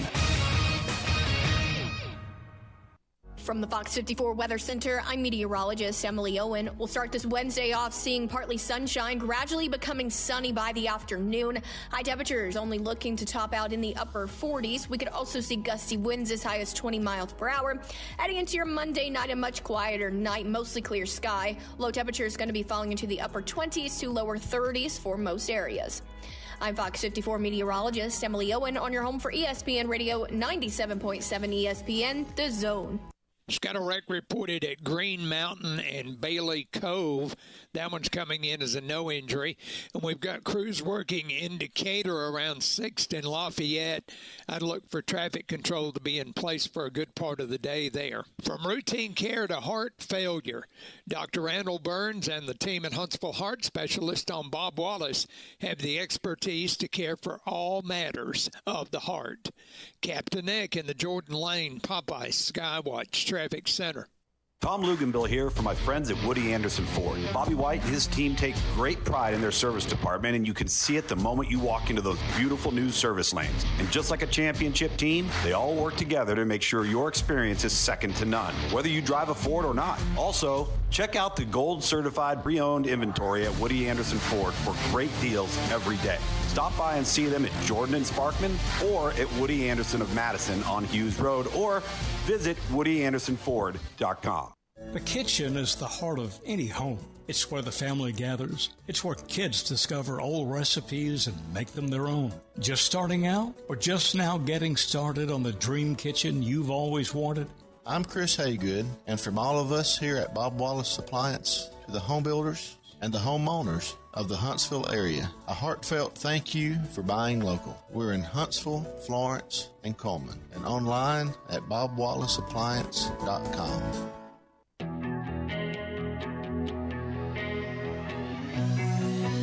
Hi, welcome back. Talking Ball 97.7 ESPN The Zone. So here is what we've determined.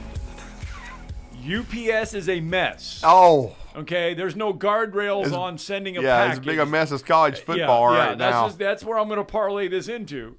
UPS is a mess when it comes to sending packages. The NCAA is a mess when it comes to NIL and trying to regulate it. And Tennessee is trying to put its foot down and say, come get us. Yeah, no doubt. We always enjoy catching up with, I think, one of the most well-connected people in all of college football. He has the best YouTube show in college football, and of course that's Late Kick Live, and you can catch that daily on YouTube and on 24/7 Sports. He as we talked about, he joined us weekly on his Once Upon a Saturday tour. He saw all the power brokers in college football, all the best players, the best teams, and he's had a lot of great intel. And this is a year-round show. And he's always on top of things, and we wanted to bring him back into the conversation to talk about the state of college football, and that's Josh Pate. Josh, good morning. Well, I see that we actually do have something to talk about as January turns to February here, don't we? There is no off season, as it turns out. No, there is not. There is not at all. Not at all. None. And, I mean, this is the first time we've spoken with you. Before we get into where the sport is right now, I do want to ask you, because we've been through a lot in this state with Nick Saban's abrupt retirement, Kalen DeBoer's hire. You were around DeBoer a lot. You were able to see Washington against Oregon, and of course Washington, I believe, against Oregon State. You saw this team play many times. What is Alabama getting in Kalen DeBoer in your mind? Well, they're getting one of the best football coaches in America. They're getting a guy who will staff one of the best staffs in America. Probably one of the most underreported aspects of his hire at Alabama has been the overall net coaching upgrade, not in the head coaching chair, but across the staffing board. They have hired some really, really good football coaches there. So that's part one. Part two is there's going to be another misconception nationally and maybe locally about who you're getting. Perception does not always match reality with DeBoer. With Saban, what you saw was largely what you got. He was very intense. He was very fiery. And you got a higher version of that behind the scenes. But Nick Saban never tried to hide sort of who he was. And I'm not saying DeBoer tries to hide it, but there is a public persona he gives off that is not necessarily who he is behind the scenes. And I mean this in a good way. There's going to be a perception because of how laid back he feels that he's not cut out to recruit in the South. And because he's not from here, he's not cut out to recruit in the South. And people are going to be wrong about that, and I know a lot of people feel that right now.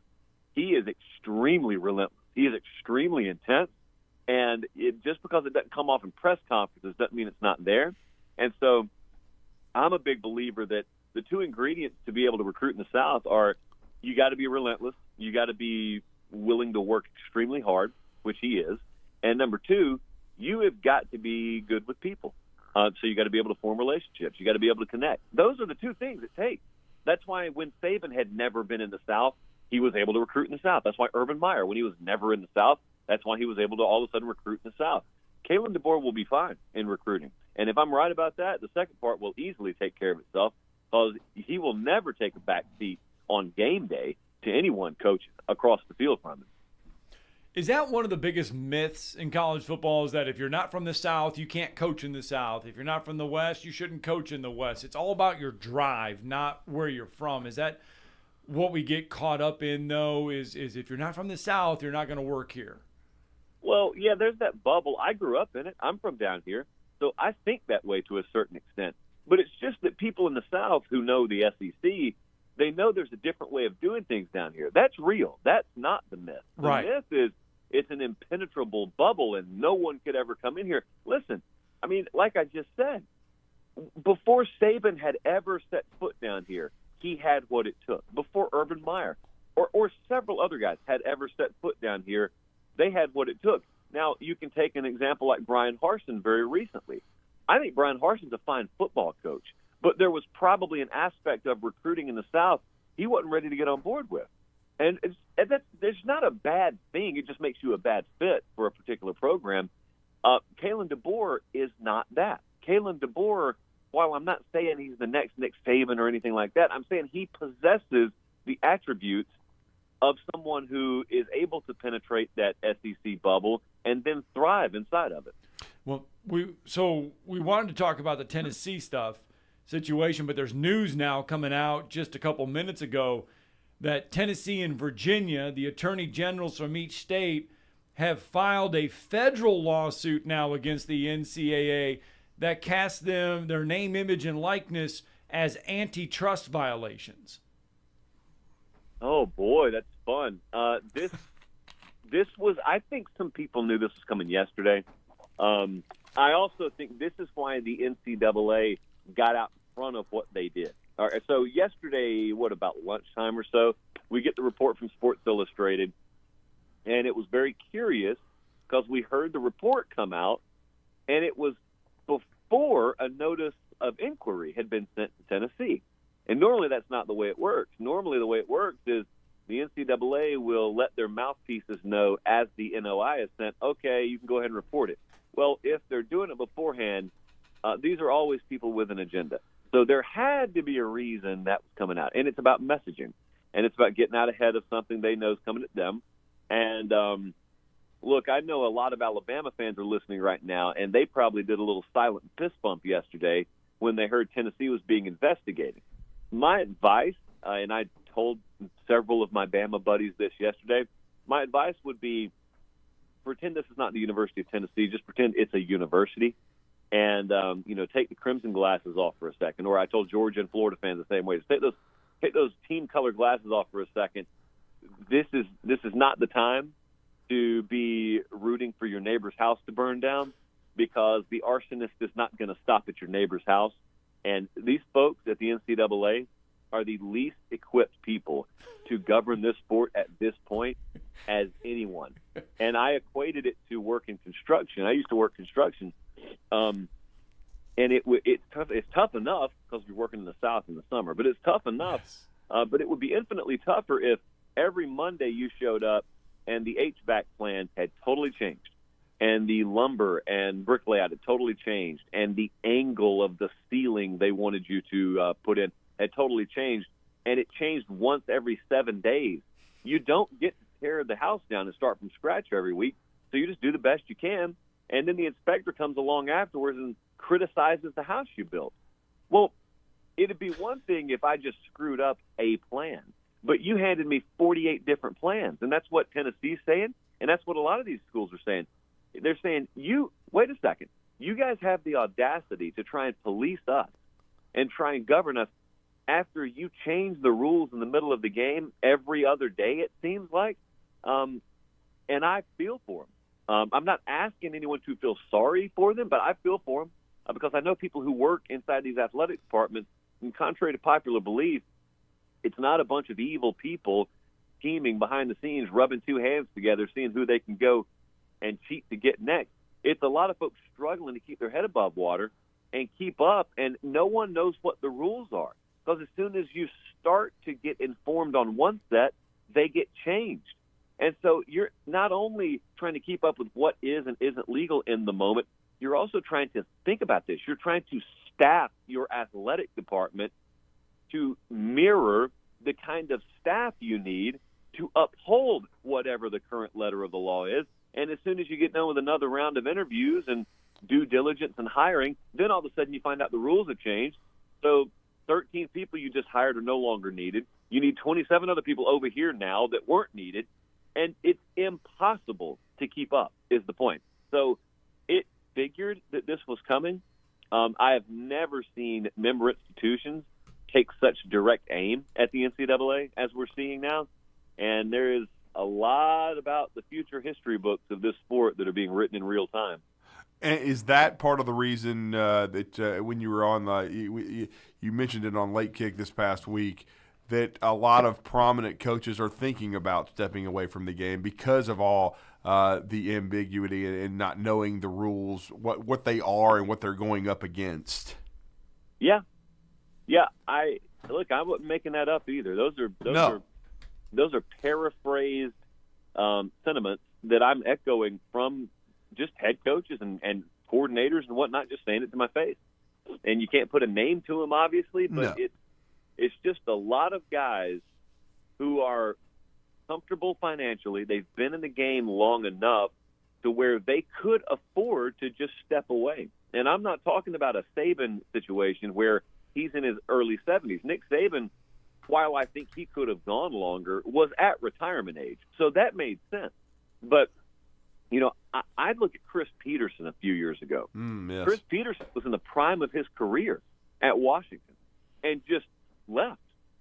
And if people don't think this has a lot to do with it, they're kidding themselves.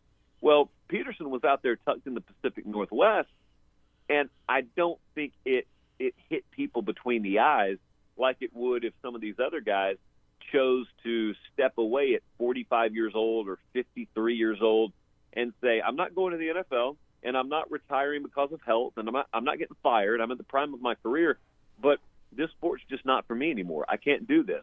And then they go and they just sit on the sideline.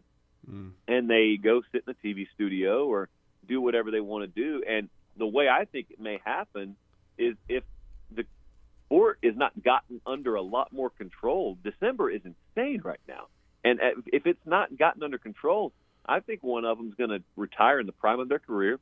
I think they're going to go do TV for a few years. And I think what their game plan is going to be is, maybe I'm not retiring for good, but I'm definitely retiring for now, and I'm just going to go sit it out and wait. And when college football starts to resemble something that I recognize again, then I'll get back in. And I think that could happen with one guy. I think it could happen with 3 or 4 of them. And that would be a headline. Think about that. Your sport being such a mess that some of the best in your sport decide, I'm not going to be in the sport right now. And they voluntarily step aside, which means they forego a buyout. They're not getting fired. They're just returning money to the school, essentially. And not that they need it, but that would still be an unprecedented headline. And they just kind of choose to go, hang out in the Delta Sky Club for a little while until their flight's ready. Well, with Coach Saban stepping away, and he did mention he still wants to help the sport, is somebody like him that's now, not going to be on the sideline, but so well connected and well respected, can he help move things along where this sport? Because I think the sport's at a crossroads, and then it needs to be fixed. You just mentioned it. Can someone like a Nick Saban and maybe an Urban Meyer as well, who's stepped away from coaching, can they help this sport fix itself in a swifter way? Because something needs to happen for the sport to get to stabilize, I guess is the best way for me to put it. Yeah, I think that he can play a role there. I think one thing that has been missing in this equation, and it's typically the case when there's a big mess on your hands, is there is no face of it. In Major League Baseball, or in the NFL or the NBA, if there's a mess, at least you know to look at Roger Goodell's office, the league office there in New York, or Adam Silver, the league office in New York. Like, there is a space, there's a place you can go to get answers. The letters CFB don't mean what MLB or NBA or WWE or UFC do, because there is no centralized governing body. CFB is just an acronym for college football, which is just a sport we love to watch, but there's no organization named CFB. There's no league office anywhere. And so absent that, a lot of people kind of just operate and exist in the shadows. And they know they never will bear the total brunt of the scrutiny because there's no one person that'll ever shoulder the criticism because there's no one leader. And so I'm not necessarily saying maybe a Nick Saban becomes commissioner or anything like that, but if there is a guy who can at least walk in the rooms and turn on the lights and flip over some rocks and shine a light, then maybe that does apply the needed pressure. And maybe having that informed voice in the room is what silences the other folks who maybe aren't so sure of what they're saying and they're a little more weak-minded. It's just no one's been there to press them and no one's been there to challenge them. So in that sense, I could see Nick Saban doing a lot of good. Wow. When we should be talking about conference realignment finally actually going to, be on the schedules for next year. The Oklahomas and Texas coming to the SECs, and the Big Oregon, 12's Washington. coming into the Big 10. That's what we should be excited about, but we're talking about lawsuits and we're talking about the NCAA. This is just a great time for college football. Hey, and let's not forget, SMU's making the move to the ACC, baby. Oh, I forgot. Eric Dickerson. This is how the story ended, Eric Dickerson. This is where it was headed all along. Yeah, where's the golden Trans Am? Yes. I want to know where the Yes. Trans Am's at. But finally, Josh, we haven't had a chance to speak to you. Your thoughts on Harbaugh back to the NFL and Sharon Moore and the new era at Michigan? So this is really interesting to me. There's a generic thought I always have, and that is I love when organizations promote from within. Right. But the follow-up to that is you need to have qualified candidates. Like, you can't just do it for the sake of doing it. And so I wonder, and I can't know the answer to this, is the point. I wonder if Sharon Moore is that guy. The reason I can't know it is because no one can know Sharon Moore better than Michigan does. Mm-hmm. So if they feel that he is the qualified candidate and the best person to have that job, I am totally willing to put my own personal doubt aside or skepticism aside, and I'm willing to give benefit of the doubt. Because, like I said, how would I know? I don't observe him day to day, and I've never seen him be a head coach aside from the little interim stretch that they had this year. So what I wonder is, what level of patience will they have with him? Because Michigan has been a very patient program. They're not what I call a microwave program. They're more of an oven program, and the fan base is like that. They're willing to give something time to work. My evidence of that is Jim Harbaugh. Because they could have easily fired him after 2019-20. It did not start to turn for him right out of the gate. It took several years. And so in some places in the South, he would have been fired long before them. He almost got fired at Michigan. So I think that Sharon Moore will be given time. Here's what I am concerned about mildly with him. Michigan fans love to needle Ryan Day. Yes. Not having really earned the position he has, the whole born on third base thing. And I worry that if Sharon Moore doesn't have success out of the gate, there will be a minor chunk of their fan base who starts to look at Sharon Moore and doubt him just because he's not winning immediately. And they'll wonder, should we have gone and gotten someone more proven? Maybe this is our Ryan Day. Maybe we just handed the job to someone. Now, I don't believe that's the way it actually works. Right. And I believe Day is qualified, Sharon Moore is qualified, but I think that could be a minor criticism he faces if they have like an 8-4 season or something like that. And it's going to be tough for them for the next couple of years. So we'll see. Josh Pate. Good stuff, Josh. As always, 24/7 Sports, CBS Sports. Late Kick Live on Sunday, Tuesday, Thursday, 7 Central, 8 Eastern, and, of course, his Late Kick pod as well. Always enjoy it, my friend. Continue the great work. We look forward to speaking again soon. Appreciate it. All right, appreciate it, guys. Thanks, Josh. All right, let's get that final break in. Your tomorrow's headlines going to wrap this up.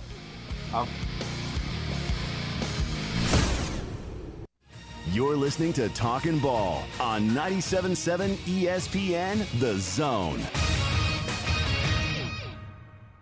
Looks like we're going to wrap things up this morning in pretty good shape. We did pick up a wreck at Bailey Cove in Green Mountain. It's a no injury.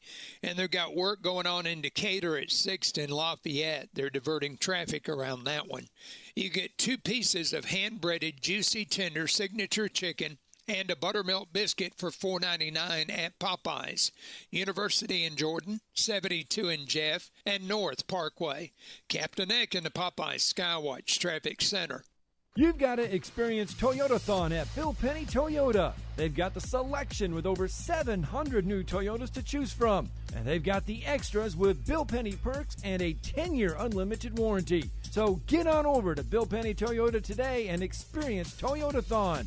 Bill Penny Toyota in Huntsville and online at BillPennyToyota.com. Bill Penny's Toyota 10-year unlimited warranty is valid through the 10th year of ownership. Valid on new vehicles only. See dealer for details. Great food and the best live entertainment is what it's all about at the Furniture Factory Bar and Grill. Head to downtown Huntsville every Tuesday for karaoke on the only outdoor karaoke stage in North Alabama. Thursday night is the Valley's longest running and biggest bike night. Food and drink specials, giveaways, and live music on the patio. And the Furniture Factory menu is fully loaded with options from steaks to salads, plus a whole lot more. Featuring a weekday happy hour that starts at 3. 619 Meridian Street, downtown Huntsville, and online at FurnitureFactoryBarGrill.com. Not looking or feeling your best? No energy for the things you like to do? Ready to look and feel younger? Make your appointment at Advanced Life Clinic, one of the region's foremost destinations for patients interested in looking and feeling their best. Specializing in advanced laser treatments and weight loss, male and female rejuvenation to offset the effects of aging, and more. See how Advanced Life Clinic can help you enjoy your life again. Call 256-882-6555 or log on advancedlifeclinic.com. Did you know that Valley Equipment Rental also specializes in day and weekend rentals to homeowners? The weekend rentals is by far the best deal that they offer. If you pick up after 2 on a Friday or anytime Saturday morning, it's not due in until Monday morning before 8 a.m. for a one-day charge. For a small fee, Valley can even haul anything they carry. Valley has extremely experienced and knowledgeable staff that can help you decide what size machine you need or what type of machine you need to get your job done like a pro. They have all the big items that the contractors need for their jobs, but they also carry the small tools that can help you with your DIY project. More importantly, Valley is locally owned and operated, which means when you have an issue, you can get someone on it right away, right here in the Valley. Heck, ask for Ross Roberts, the owner, if you like. Try calling one of the big box national outlets and ask for the owner. That's if you can even get through the automation. Buy local. Buy Valley Equipment Rental. Valley Equipment Rental has 2 locations, one on the North and South Parkway. Learn more at valleyequipmentrents.com. This segment of Talkin' Ball is brought to you by University Kia, the #1 volume Kia dealer in the state of Alabama. Located online at universitykia.com.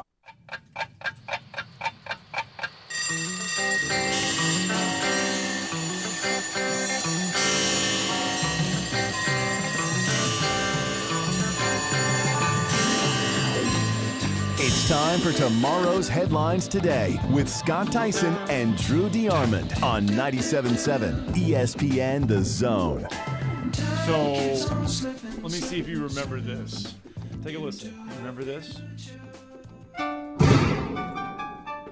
What's in the bag? Lunch. Big Mac, fries. Play for it. Lovely. You and me for my Big Mac. First one to miss, what does the winner eat? No dunking.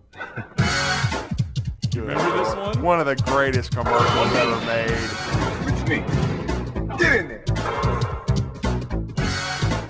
Michael Jordan, Larry Bird. Off the floor. The greatest player and one of the top 10 greatest. Depends who you ask.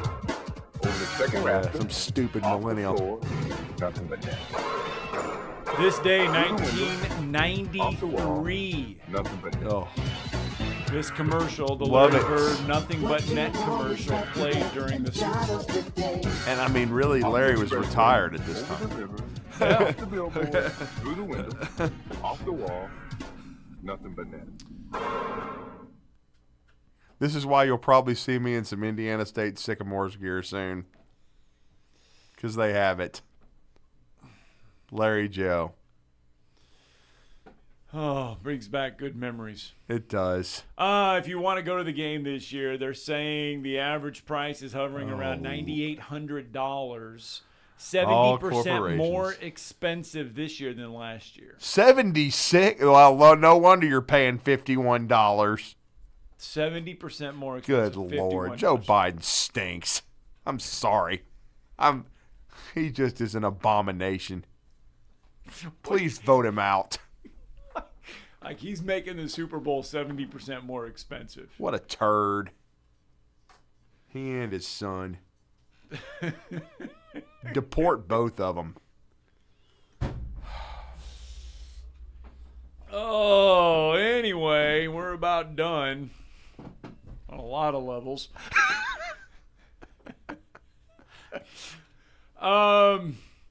We'll be back at it tomorrow. We will be joined by Chris Lee tomorrow. Yeah. And Bill Bender, who got to speak to all these Ohio State money bag guys. I can't wait to hear this. Oh, I bet you. Hey, Caleb Downs said he loved the Ohio State defense. He loved the way they played, and he loved the intensity that they had on defense. That's why he really wanted to go there. Brought to you by Chico's Bail Bonds. Oh, my gosh. Or whatever. They were Chico. Whatever. They were Chico. You want a beer in the dugout, too? Oh, boy. I'm just saying he got a boatload of money. I mean, Quinshon Judkins, they got their starter back at Ohio State and went and bought Quinshon Judkins. Wonder how that chemistry will go. Do you get paid for yards per carry? They may. No. They may. We'll be back at it tomorrow. Are you tired of chasing a roofing contractor to show up on time or even show up at